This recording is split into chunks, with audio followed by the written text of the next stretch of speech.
get started, if you could just gather around here, we're going to start with Curtis Sliwa. Just gather around here. We have a speaker right here, so we want everyone to connect.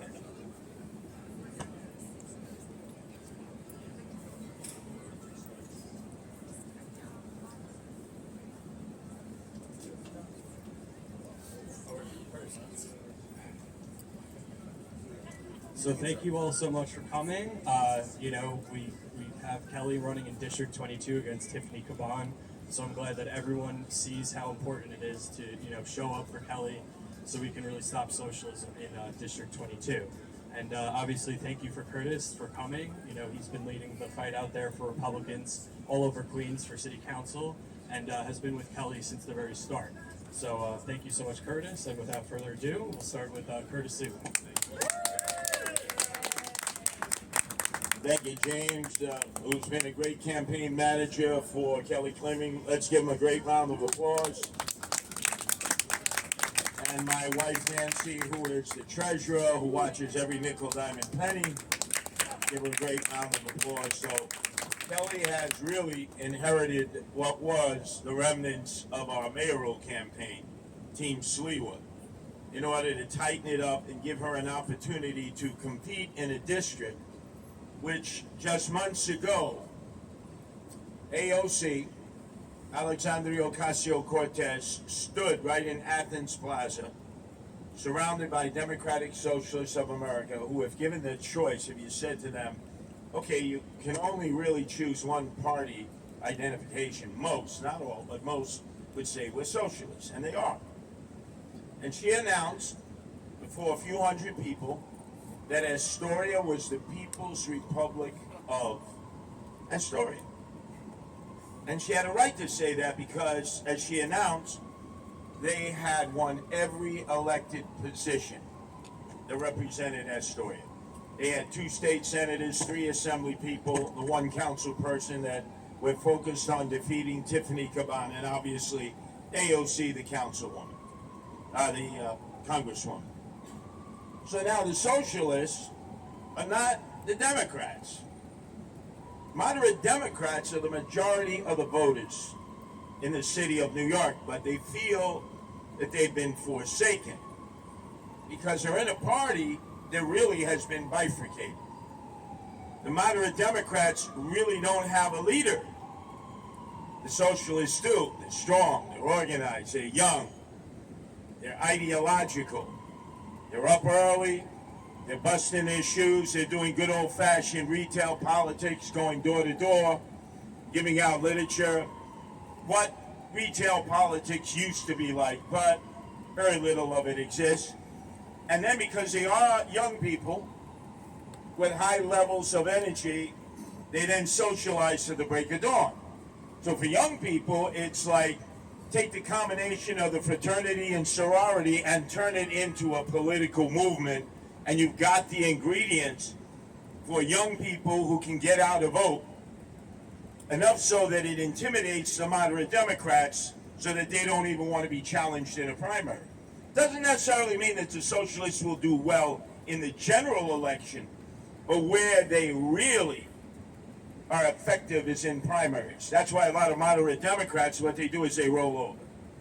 They roll anything you want, instead of fighting for what they know is right. Kelly Klingman is a product of what became a concept that was put into reality. We started a Ronald Reagan Republican Club in the heart of the People's Republic of Astoria. And the reason we chose the name Ronald Reagan is, if we chose, we call it the Donald Trump or DeSantis Club, forget it. Moderate Democrats are not even going to be seen going in there.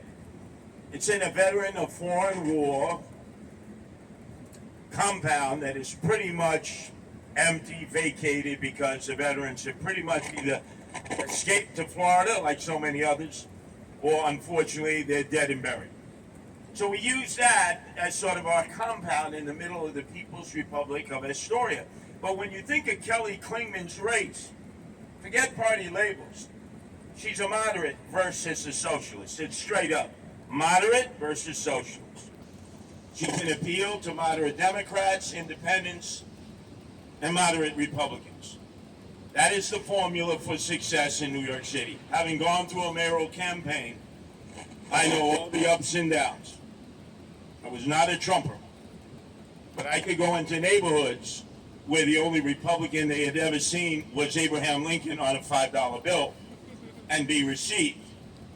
As you can see, the tone of the city has changed dramatically because now we've had leadership provided by Eric Adams, who has pretty much abdicated his responsibility by saying no mas to a problem that he helped create. We have a governor, likewise, and we have a president.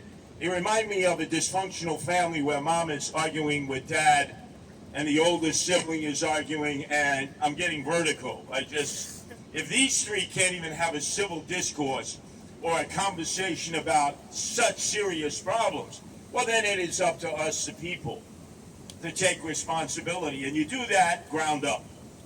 We have a city council that is predominantly socialist. They have put a stranglehold on the city, and they're getting stronger by the day. So we can send a very strong message throughout the city, throughout the state, and throughout the country, because the socialists have prospered and thrived in urban areas. Look at Chicago. They had what was considered a very progressive Democrat, and then they replaced that progressive Democrat with a socialist. So they even went more extreme, and that's happening in a lot of urban areas. So I'm hoping the structure that we put into place will not only help Kelly Klingman in her struggle against Tiffany Caban, but other men and women, likewise, just like Kelly, who are not born to be a politician. They're not a product of nepotism. In fact, Kelly is a very interesting story. She lived in Astoria for about a dozen years. She wanted to get politically involved. She leaned towards being a Republican. So naturally, she called various Republicans of note. We won't mention their names. None of them, I mean none of them, even returned her call. You would have thought, they would have thought, glory, hallelujah, hallelujah. There is a young lady, a professional, a family woman, in the heart of Astoria who wants to get involved in party politics and make a difference, right? Wow, that's like pearl diving and you get a pearl. And these idiot Republicans, will never win Astoria. Why even bother? Why even bother? It's like, I don't know if any of you have had the experience of Democrats or Republicans in office, and you walk into their office and they do constituent service. And generally they hire a man or a woman who's very smooth, who's very good at extracting information. And then the councilman or the councilwoman comes in afterwards to get debriefed. Who came in here today? Oh, a woman named Mabel. She has a problem with a tree and a problem with the Department of Transportation. Does she vote? Only in presidential years. Has she made any donations to our party or any of our efforts? No. File it in the round filing cabinet. It's the way politics operates. If you're not a P1, if you don't vote all the time, and you don't contribute, you get what we call in the streets ugats, bupkis. Kelly Klingman is not going to be that way because she passionately wanted to get involved in politics. She has every reason not to. She has established herself professionally in the real estate industry. She's a strong woman. She's raising her family. She has her roots in a community of tremendous diversity. She didn't have to get involved in politics, but she reached out when she had seen that we started the Ronald Reagan Astoria Republican Club, in which we have actually more moderate Democrats than Republicans. If I were to get all the Republicans together in Astoria, I could fill a closet. If I was to get all the moderate Democrats together in Astoria, I could fill City Field. That gives you an idea of the disparity. And the key was she came forward. And luckily, through a guardian angel that she knew, he reached out to me and said, you know, I know this young lady, Kelly. She was thinking she'd like to run on the Republican line. She knows you just opened up a new Ronald Reagan Club. I said, give me her number, and I called her within 2 minutes. I mean, that's pearl diving. One man, one woman can make a difference. That's how I established the Guardian Angels. It is now in 130 cities, 13 countries, 5,000 members. One man, one woman can make a difference. We believe in people. Our political movement does not trust politicians, no matter who they are, because they don't serve the people. They serve themselves. When I met Kelly, and she was just going through the initial phases, which are pretty frightening. I mean, the candidate has to do all the work initially. The candidate has to be busting her shoes. The candidate has to find time to get out there and meet the people. Most men or most women thinking of running for office think that the party is going to do that for you. Maquana mai, we say in Italian. Never happens. The established parties do nothing for you other than suck your money out and make you feel as if you've been violated. We go about doing things in a completely different way. We put together a team with Kelly, and she was part of that team from day one. Here's James, here's Nancy, and then all of a sudden she made matching funds, and every buzzard and vulture in politics came out of the woodwork. Oh, Kelly, oh, I'm here to help you. I'm the Mashiach. I can lead you to the promised land. Yeah, all they wanted was the moolah shmoolah, the duckies. And I always say to them, what's the last winner you had? It's like in horse racing. When's the last winner you had? Oh, well, yeah, okay. Thank you, no thank you. So she's walking through a minefield in which she has to get moderate Democrats to win. And she's done a very effective job. She is running on the Republican line. She is running on the conservative line. There's no hiding that. But I've never detected her to be an apparatchik of either. I've detected from her that she's a very free spirit, free agent who listens to all subjects. We had a dedicated group that went out and got her on an independent line, the animal welfare line, which appeals to a broad range of different political ideologies. It's the only time I ever saw Biden and Trump people get together. We love dogs, we love cats, we love animals. Other than that, we want to impeach one another, kill one another, crucify one another, and continue the battle of 2020. That has nothing to do with us. This is retail politics, this is local politics. We welcome everyone into our movement, but you're not there to espouse a particular cause. This is not a Trump parade, this is not a Biden parade. This is a parade for the people. And I think we have the perfect candidate, and I'm hoping that we can clone this and do this throughout the city, because we have other Ronald Reagan Republican clubs that we've opened up across the bridge in Throgs Neck in the Bronx and in the North Shore of Staten Island. So this is more than just one election of a moderate versus a socialist. This is a movement to fight back politically. Because if you look at our city, it really is in the ICU. It's in the ER. Very similar to March of 2020, when human beings were being swallowed up into the ICU and ER because of COVID-19. We are being swallowed up by a system that is falling apart. Probably the one picture in Astoria that was most embedded in my mind.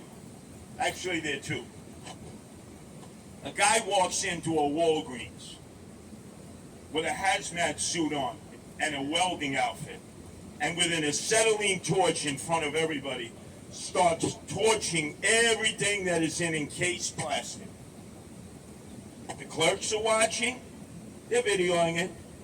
The security officers are watching, they're videoing it. No police.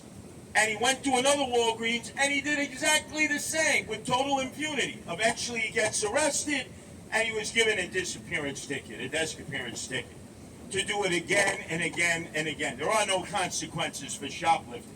90,000 packages a day get delivered and stolen in the city of New York, many of them in Astoria. Is there one arrest for those? No. So we have to establish the basics, and the best way to do that is with a candidate who can represent everyone, including the socialists.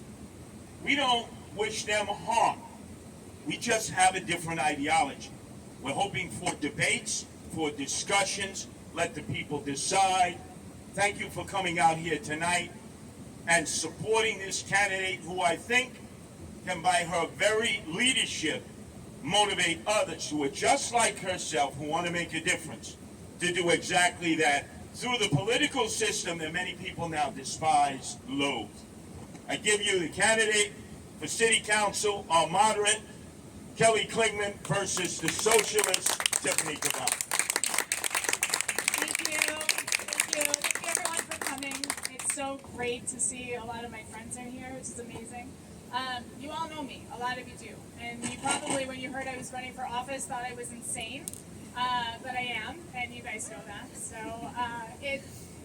the city is really changing. We all see that. Everything is becoming more and more of a struggle. You know, you have kids, I have kids. We're seeing stuff in real estate that's getting scary. Taxes are going up, cost of housing, cost of goods, and then we're also seeing the crime, the homelessness, and everything going on in the subways. So my daughter was actually my inspiration, because during COVID, we would sit there and we'd watch Cuomo's press conferences, and she would ask me, who's responsible for this? And who's in charge of making us wear masks? And who's making this law? And so it was like, well, this is, you know, the mayor's doing this, and this is what the governor's in control of, and this is what the president's doing. And we were driving down the street probably 6 months later, and they turned 21st Street into bus lanes. And I remember I was driving, and my daughter says to me, now, who's responsible for doing this? And I said, you know what? I think it's me, because I'm not involved in my community. I don't know what's going on with the politicians in our area, and I think voting is just not enough. So you walk around Astoria, you see really dirty streets now, you see crime going up everywhere. We had shootings on right around the corner of 23rd Street, not even over, you know, we had some kid was shot in the back. Our councilwoman is nowhere to be found. Her office is closed, she's not responding to the community, and the more and more that I get involved in doing this, and I'm meeting people on the streets, the more and more I'm realizing, wow, it's just crazy. We all need to be more involved in what's going on in our city, because things are changing and we're just going and we're not paying attention. So one of the reasons why I'm running is, you know, thanks to Curtis and the team, I have the support, but mostly because our councilperson is not the voice for our community. And everybody I speak to is upset because we don't feel like we're represented. She's out there championing ideological policies to remove the NYPD completely. She wants to get rid of Rikers and completely close it. She's completely absent when our seniors are looking to get sidewalks fixed, get our streets cleaned up. That's beneath her. But that's not the job of the City Council. City Council needs to be taking care of our communities so that we can be strength in numbers, and then we can take back this city. And that's what I believe. Everybody is divided. It's Republican against Democrat. It's I ride bicycles, so I hate cars. It's I hate bicycles because I drive cars. It's like, it's becoming insane. People, you go to the store and they're at each other's throats. And we are never going to get this city back to the way that it was and the great glory that the city can be if we're all fighting with each other and we're not working together, we're not helping our communities, and we're not doing the things that we're supposed to be doing, which is very simple. Keep us safe, clean up our streets, work with our communities, support our kids, make sure they get in the right education, and they have everything they need. It's simple. I don't understand. But now we have all the socialists in the office, and all they're doing is looking at the next job. I'm on my soapbox. I'm going to go from city council to DA. Then when I'm done with DA, maybe I'll go into the Congress. Then I'll go to Senate. Then, you know, but they don't care about the community. So I'm doing this for the community because I love New York City, and I love the place that I live. It's been great to my family, and I really appreciate everybody being here to support me, and thank you very much.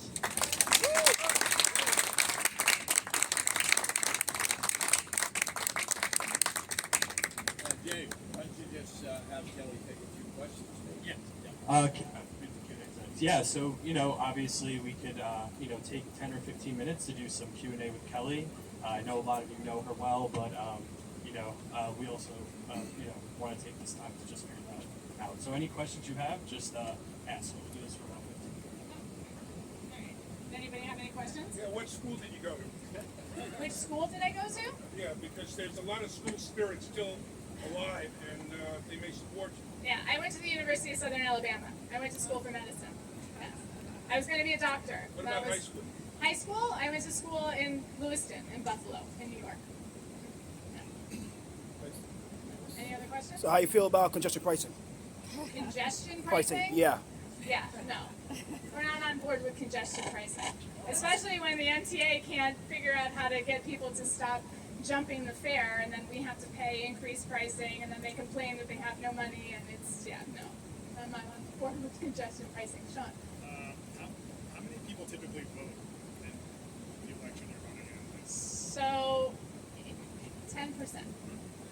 And then in this election, because it's an off election, so 10% probably voted for mayor. So we have like 101,000 registered voters in our district. And for Tiffany Caban in the mayor race, I think they only had 12,000 votes is what she won with. And then her opponent was a Republican, one had 6,000 votes. So that's how many out of 100,000 registered voters actually vote in local elections. And then this one, because it's not tied to anything, there's no mayor, there's no governor, there's no anything, it's an off election because they did some rezoning. So normally city council's 4 years, but this time around it's only a 2-year term and then another 2-year term. So this is kind of a sneak election because people are only going to go out to vote if they're going to vote for city council or DA. There's nothing else on the ticket. So not a lot of people even realize there's an election this year, and not a lot of people vote for city council. They don't pay attention to local elections, which is what affects our day-to-day lives, is your city council. That's what affects everything that you see in your communities every day. And no, less than 10%, probably 5% will come out for this election. So how you feel about local law 97? What's that? Local law 97. That's, So local law 97, we have a lot of real estate agents here. Does everybody know what that is? Yes. Yes. It's part of us getting rid of carbon emissions by 2030. So if you live in a co-op building or condo building and you have gas, you now have to convert that building to electric. And that goes to your co-op board to come up with the money to do that, which means maintenance assessments, and which means over 800,000 affordable co-ops are going to become unaffordable. They're not going to be able to pay their maintenance, and then if they have rental product, they're going to have to probably double the rents to afford the conversions that they're going to have to be doing. So, and a lot of our developers now, they're building everything with electric. And I'll tell you what, we got a building on 101st Street, all electric. They've got no AC in the winter, and or in the summer, and they've got like no heat in the winter. It costs them like $600 a month to heat and cool their apartments, studios. It's insane. so how you feel about good cause eviction? What's that? Good cause eviction. Good cause eviction? Yeah. Look, I'm for support. I believe that affordable housing has to have a consideration effect to it with the landlords. They have to be able to afford the building to be able to make the housing affordable. So if you continue with rising insurance costs, rising costs for maintaining the buildings, then you've got other regulations that are just making it more and more expensive for a middle income landlord to keep the rent affordable. That these types of policies are what turning affordable housing into something that's out of reach for most people. So it's policy, it's not the renter, you know? So how you feel about the small landlords? Do you support the small landlord? Do you support the small landlords? Small landlords? Yeah, do you support them? I support small landlords. Small landlords need help. Any other questions?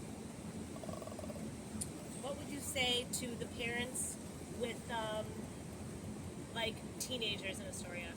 To the parents with teenagers in Astoria? Well, I know we had... So, what's the problem with it? Do you have any specific issue, or...? Like, it seems like there could be some safety concerns.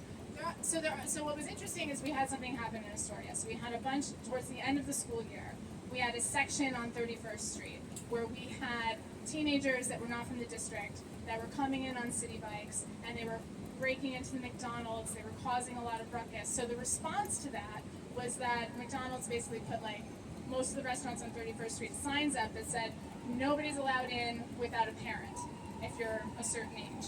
And that was really hard because a lot of kids in my community, they go to school, they play sports, so in between their baseball game, and after school they want to go get something to eat. And now they can't go get something to eat because kids from a different district are coming, causing problems, harassing people on the streets.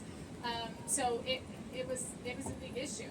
We, because our city councilwoman will not work with the NYPD, we went to a lot of the community meetings, we got a lot of the parents involved, and we were able to get a car on 31st Street, and now, the kids are not hanging out in that area anymore. But it was pretty bad for a little while, yeah. And it's not fair to the kids. These are good kids, competing with, getting punished for kids that don't live in the district, causing problems, yes. Any other questions? How you feel about bail reform? Like, this is a big topic, and she's a big proponent of it. Bail reform is, it is something that we have to deal with. It's coming down from Albany. We have a great district attorney who's trying to come up with creative solutions for a lot of the theft that we're experiencing in the local stores. But we have to work with the police department. We have to work with the community, and our district leaders will not work with the NYPD. Yeah, thank you. Thank you. Awesome.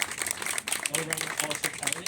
And to just jump off your point about the teenagers in the story, look, I'm 25. I was in college. I know it's very cool now to be socialist, but obviously it's just not working.